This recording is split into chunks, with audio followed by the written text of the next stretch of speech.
Voice of فضا کے پیارے ویورز، السلام علیکم ناظرین۔ دنیا کے مشکل ترین کاموں میں سے ایک کام ہائی جیکنگ ہے، جس میں کسی بھی ملک کا طیارہ اغوا کرنا اور اس کے ذریعے اپنے مطالبات منوانا ہے۔ اور ہائی جیکنگ جیسے جرم میں اول تو کسی خاتون کا ملوث ہونا ہی حیرت کی بات ہے، لیکن کسی نوجوان لڑکی کا جہاز ہائی جیک کرنا، پھر پلاسٹک سرجری سے اپنی شکل تبدیل کرنا اور ایک بار پھر ہائی جیکنگ کرنا، یہ تو یقیناً ایسی حیران کن کہانی ہے جو فلمی لگتی ہے۔ لیکن دنیا میں یہ واحد مثال فلسطینی خاتون لیلا خالد ہے، جس نے ایک نہیں بلکہ 2 بار جہاز ہائی جیک کیا۔ ناظرین، لیلا خالد نے بچپن میں ہی فلسطین کی آزادی تحریک میں شمولیت اختیار کی اور دیکھتے ہی دیکھتے ایک متحرک کارکن بن کر سامنے آئی۔ لیلا خالد اور ان کے ساتھیوں نے 1968 اور 1971 کے درمیانی عرصے میں 4 جہاز اغوا کیے۔ فلسطین لبریشن فرنٹ میں شمولیت اختیار کرنے کے بعد لیلا خالد نے پہلا جہاز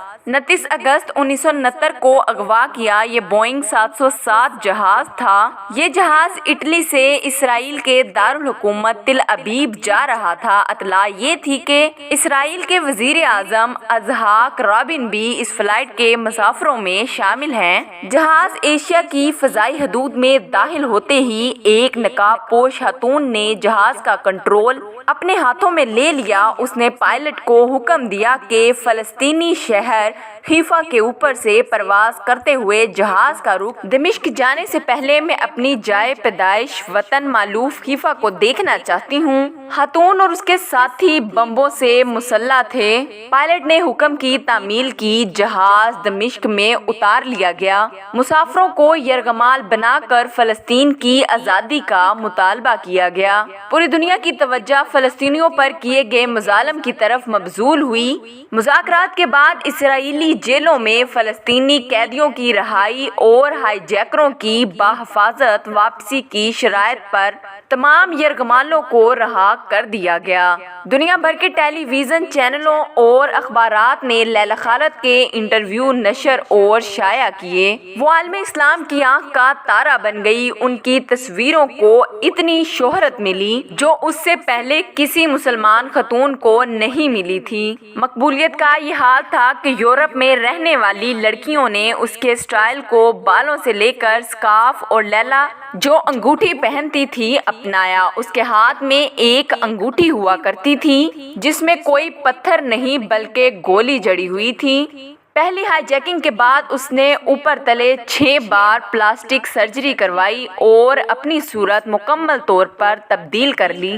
اگلے ہی سال 6 ستمبر 1970 کو اس نے اپنے ایک ساتھی کے ساتھ مل کر نیو یارک جانے والی پرواز کو ہائی جیک کرنے کی کوشش کی، لیکن یہ کوشش کامیاب نہ ہو سکی۔ اس طیارے کو برطانیہ کے ایک ایئرپورٹ پر اتار لیا گیا۔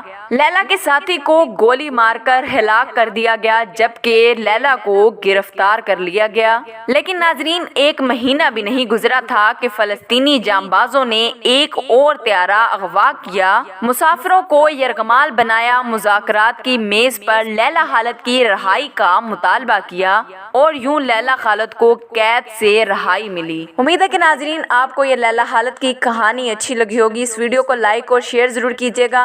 مزید ایسی ویڈیوز کے لیے میرے چینل کو سبسکرائب کر لیں۔ انشاءاللہ اگلی ویڈیو میں ملاقات ہوگی، تب تک کے لیے السلام علیکم۔